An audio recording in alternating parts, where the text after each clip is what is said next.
আসসালামু আলাইকুম, কেমন আছেন সবাই? আশা করি সবাই ভালো আছেন।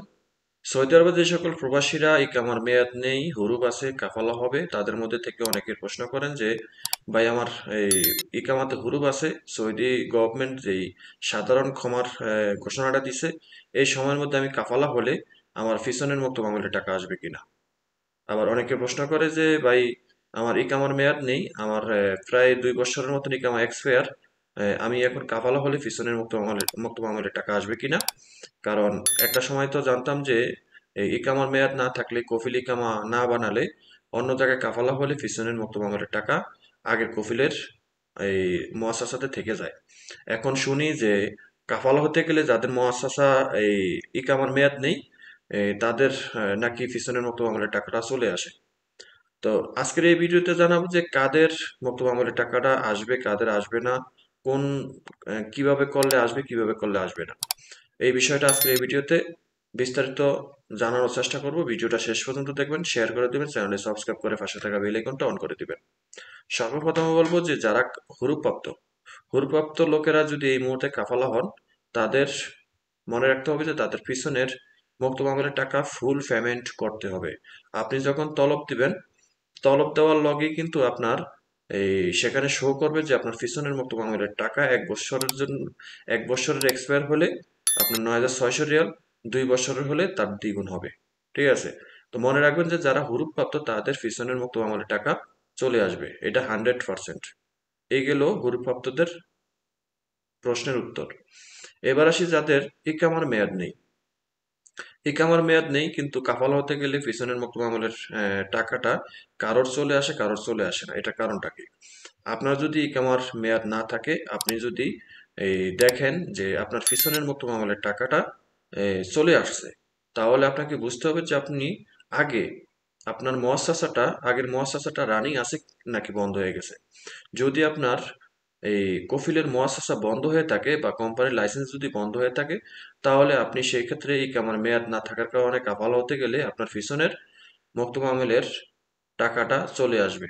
ঠিক আছে? আর এই টাকাটা আপনার ইকামাতে আসবে না, এটা আসবে এই লাইসেন্স থেকে লাইসেন্সে ট্রান্সফার হবে। ঠিক আছে? আগের যে লাইসেন্সটা ছিল সেই লাইসেন্সটা বন্ধ হয়ে যাওয়ার কারণে সেই টাকাটা আপনি যেহেতু ইকামা অন্য কোম্পানিতে ট্রান্সফার করবেন, সেই কোম্পানির লাইসেন্সের উপরে টাকাটা চলে আসবে।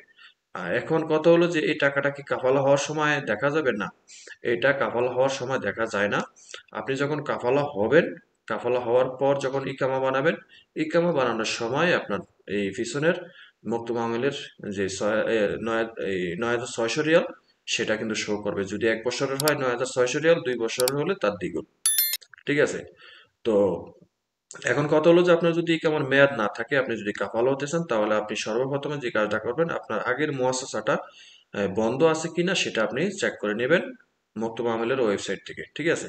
বা কোনো মুক্ত খেদমত থেকেও আপনি চেক করে নিতে পারেন যদি আপনি না জানেন।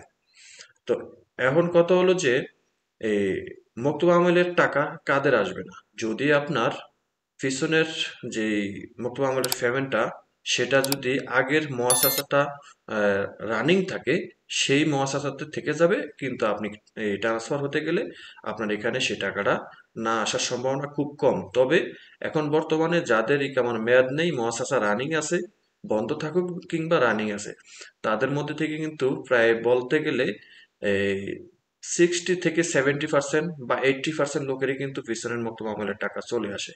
ঠিক আছে?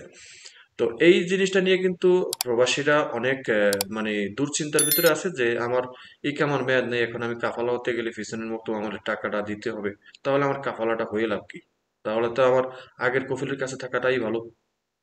ঠিক আছে?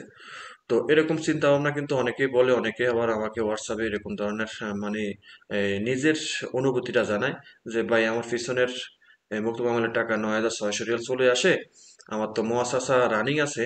আমি তাদেরকে যখন বলছি যে আপনার আগের মুআসাসা রানিং আছে কিনা, তো তারা বলল যে হ্যাঁ আগের মুআসাসা রানিং আছে, কিন্তু 9600 রিয়াল তারপরও চলে আসে। ঠিক আছে? এখানে কিছু করার নাই। আবার কিছু কিছু ক্ষেত্রে আবার আসে না, মানে বলা যেতে পারে 10% বা 20% লোকের কিন্তু পিছনের মুক্ত মামুলের টাকাটা আসে না। ঠিক আছে? বাকি সবারই কিন্তু চলে আসে এখন বর্তমান সিস্টেমে। ঠিক আছে। এটা হয়তো মুক্ত আমলের সার্ভার তারা আগে যে সিস্টেম করে রাখছে, ঠিক আছে, সেটাকে ছেড়ে দিছে। ঠিক আছে, এটা সার্ভারের কাজ বা এটা মুক্ত আমলের চিন্তা ভাবনা। তারা যদি চায় যে আপনি পিছনের টাকা দিয়ে কাফালা হতে হবে, আপনাকে হতে হবে। আর যদি তারা, যেহেতু এর আগে মনে করছে যে পিছনের টাকাটা আগের কফিলের আন্ডারে থাকবে, হ্যাঁ, তা সেটাই হয়েছে। এখন সেটা হচ্ছে না, কারো বেলায় হয়, কারো বেলা হয় না। আর আরেকটা কথা হলো যে কাদের পিছনের মুক্ত আমেলের টাকা 100 রিয়াল আসবে। ঠিক আছে, অন্য কোম্পানিতে কাফালা হলে 100 রিয়াল মুক্ত আমেলের টাকা কাদের আসবে? আপনার যদি ছোট মুয়াসসাসা হয়, মুয়াসসাসা ফার্দি হয়, একদম ছোট মুয়াসসাসা যেগুলো আমরা ফার্দি বলি, সেই সব মুয়াসসাসাতে 100 রিয়াল করে মুক্ত আমল চলে আসে। তো আপনার যদি আগের মুয়াসসাসাটা যদি তাও রানিং থাকে এবং আপনি এই অনলাইনে মুক্ত আমেলের যে ওয়েবসাইটে আপনি চেক করবেন যে সেখানে অন দা জব আছে কিনা। অন দা জব যদি থেকে থাকে তাহলে আপনি মনে করবেন যে আপনার আগের মুয়াসসাসাটা রানিং আছে। যদি আগের মুয়াসসাসাটা যদি রানিং থাকে, তাহলে আপনি ছোট একটা মুয়াসসাসাতে যদি আবার কাফালা হন, সেই মুয়াসসাসাতে কাফালা হওয়ার পর এই মুয়াসসাসার ক্যাটাগরিতে আপনার 100 রিয়াল মুক্ত আমল ফি চলে আসবে। ঠিক আছে।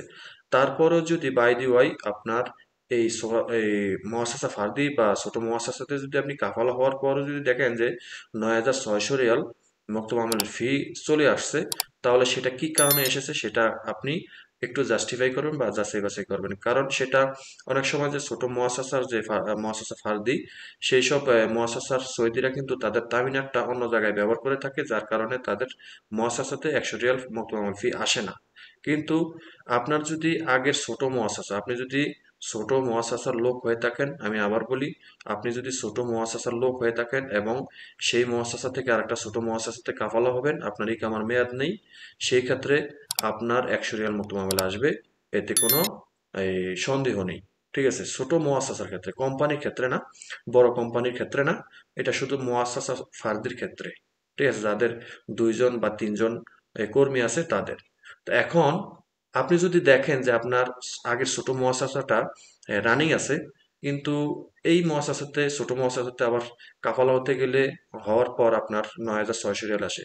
সেটা আসার কারণ হলো যে আপনার কফিলের, নতুন মুআসাসার কফিলের তামিনাত কোথাও ব্যবহার করছে বা লোক একটু বেশি আছে।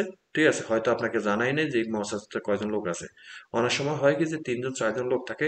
3 জন 4 জন লোক থাকলে তাদের মধ্যে থেকে 1 বা 2 জনের 100 রিয়াল মুক্ত মামলা খরচ আসে, আর বাকি সবার কিন্তু 9600 রিয়াল আসে। এবং এর মধ্যে যদি তার কফিলের যদি তামিনা যদি অন্য কোথাও ব্যবহার করে থাকে, যে সে অন্য জায়গায় চাকরি করে বা সে একজন মোদারেস বা কোথাও সে চাকরি করে, সেই ক্ষেত্রে আপনার মুক্ত মামলের ফি 9600 রিয়াল আসবে। ঠিক আছে। তবে এখানে যদি 3 জন লোক থাকেন, 3 জনের মধ্যে 2 জনের 100 রিয়াল করে আসবে আর একজনের 9600 রিয়াল আসবে। ঠিক আছে। আর যদি এখানে সৌদি রাখা হয় বা তামিনারটা যদি ঠিক থাকে, তাহলে এখানে 100 রিয়াল মতো মামল ফি দেওয়া সম্ভব হয়। ঠিক আছে। তো এই ছিল বিষয়টা। তো যারা এই ইকামার মেয়াদ নেই কাফালা হবেন, তারা অবশ্যই মুআসাসা বন্ধ নাকি রানিং আছে সেটা আপনারা অবশ্যই জাস্টিফাই করে নেবেন, যাচাই বাছাই করে নেবেন। যদি দেখেন যে আপনার মুআসাসাটা বন্ধ হয়ে গেছে, তাহলে আপনি কাফালা হবেন কি হবেন না সেটা আপনি নিজে চিন্তা ভাবনা করবেন। আর হুরুপ্রাপ্ত যারা আছেন, তারা কাফালা হতে গেলে কিন্তু আপনার এই পিছনের 9600 রিয়াল করে প্রতি বছরের মকতুব আমল ফি সেটা আসবে।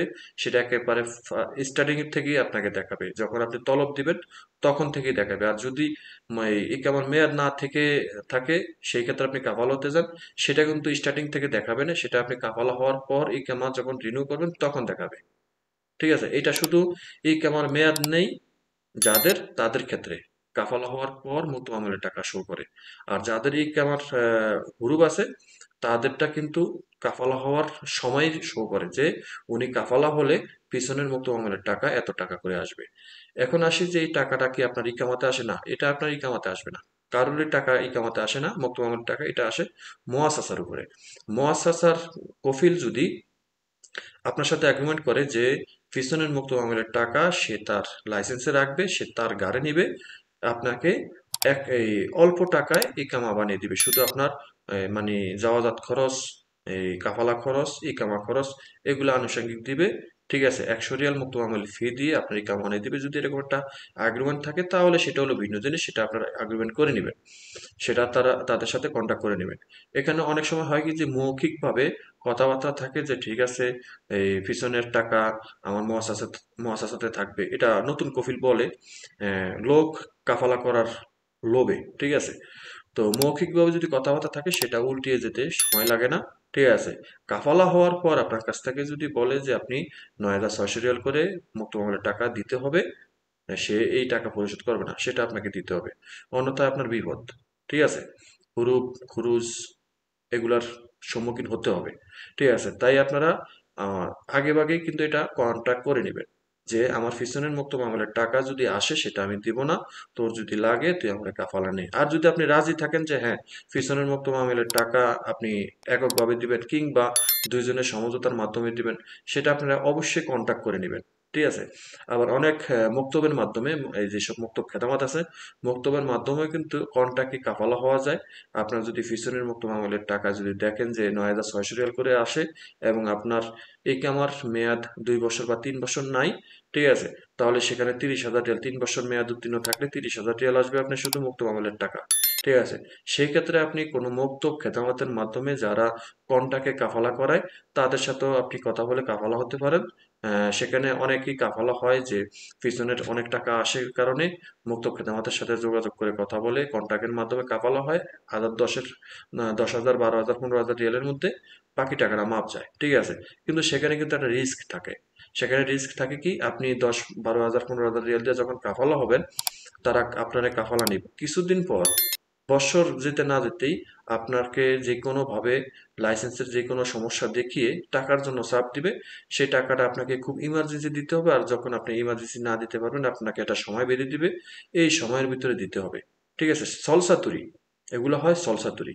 তো আপনাকে এরকম একটা চাপ সৃষ্টি দিবে, দেওয়ার পর আপনি যখন টাকাটা না দিতে পারবেন তখন আপনারা টার্মিনেট করে বা গ্রুপ লাগিয়ে দিব অথবা খুরুজ লাগিয়ে দিব। ঠিক আছে, তো পরবর্তীতে আপনার জায়গায় আরেকজন লোক নিয়ে আসবে। ঠিক আছে, টাকার বিনিময়ে। এটা হলো তাদের বিজনেস, কারণ এই লাইসেন্সটা কিন্তু মুক্ত খেদামতের না। এই লাইসেন্সটা হলো বিভিন্ন সৌদিদের সাথে মুক্ত খেদামতের লোকেরা কন্ট্যাক্ট করে যে তোর নামে একটা লাইসেন্স খোল, তোর লাইসেন্সের ভিতরে আমি লোক ঢুকাবো, ফয়দা নিব, এভাবে এভাবে ব্যবসা করব। ঠিক আছে, তা তারা কি করে পরবর্তীতে লোক ঢুকায় আবার বাইর করে, আবার ঢুকায় আবার বাইর করে, 1 বছরের মধ্যেই বের করে দেয়। কিন্তু আমার এখানে কিন্তু অহরহ প্রমাণ আমি দেখেছি। আমার প্রতিষ্ঠানের সামনে কিন্তু একটা মুক্ত খেতাবাত আছে, তারা কিন্তু এই কাজগুলো করে। লোক ট্রান্সফার করে নিয়ে আসে, 6 মাস 7 মাস, বছর শেষ হইতে না হইতে বা আকামা বানানোর সময় আসলেই, ঠিক আছে, 2 মাস 3 মাস আগে তারা হুরুপ লাগিয়ে দেয়। বিভিন্ন ভাবে সাবসিস্টির মাধ্যমে তারা হুরুপ লাগিয়ে দেয় অথবা অন্য জায়গায় ট্রান্সফার হয়ে যাওয়ার জন্য সময় বেঁধে দেয়। ঠিক আছে, এক কথায় হুরুপ লাগিয়ে দেয় পরবর্তীতে। তো এই ধরনের মুক্ত খেদমতের সাথে আপনারা অবশ্যই এই ধরনের কাজ কারবার করবেন না, কারণ আপনি হয়তো দেখা গেছে প্রথমত আপনি খুব লাভবান হবেন, 30,000 রিয়াল না দিয়ে 15,000 রিয়ালের মধ্যে আপনি কাফালা হতে পারবেন, কিন্তু পরবর্তীতে কিন্তু আপনার কপালে এরকম দুর্গতি এটা আসবেই আসবে। মুক্ত খেদামাতের মাধ্যমে কন্ট্রাক্টের মাধ্যমে কাফালা হলে এই সমস্যার সম্মুখীন 100-তে 100 লোক আপনার এই মানে উপভোগ করতে হয় বা এই সমস্যার মধ্যে পড়তে হয়। ঠিক আছে, আপনি যদি একজন কফিল বা একটা কোম্পানির সাথে নিজে সরাসরি কথা বলে কাফালা হন তাহলে সেখানে ভালো মন্দ আপনারটাও দেখলো, আপনিও তারটা দেখলেন। ঠিক আছে, একটা সমঝোতার মধ্যে আপনি সেখানে স্থায়ীভাবে থাকার ব্যবস্থা করতে পারবেন। কিন্তু মুক্ত খেতামাতের মাধ্যমে যেটা এটা তাদের বিজনেস, তাদের মাধ্যমে কিন্তু কাফালা হইলে আপনারা এই সুবিধাগুলো সব সময় পাবেন না। বড় জোর আপনি 2 4 6 মাস বৈধ থাকতে পারবেন, কিন্তু পরবর্তীতে আপনি এখানেও থাকতে পারবেন না।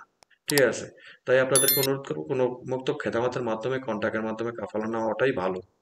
ঠিক আছে, কন্ট্রাক্টের মাধ্যমে আপনি কাফালা এই আকামা মানে আনেন, যে একটা মুক্ত খেদামতের কথা বললেন যে আমার তো এই কামার টাকা এই এত টাকা আসে, তো আমি তোরে এত টাকা দিব, আমার এই কামাটা বানিয়ে দিতে পারবি কিনা কোনো ওয়াস্তার মাধ্যমে, সেটা হলো ভিন্ন হিসাব। কারণ আপনি আপনার কফিলের আন্ডারে আছেন, একটা মুক্ত খেদামতের মাধ্যমে এই আকামা বানিয়ে নিলেন, এতে কোনো সমস্যা নাই।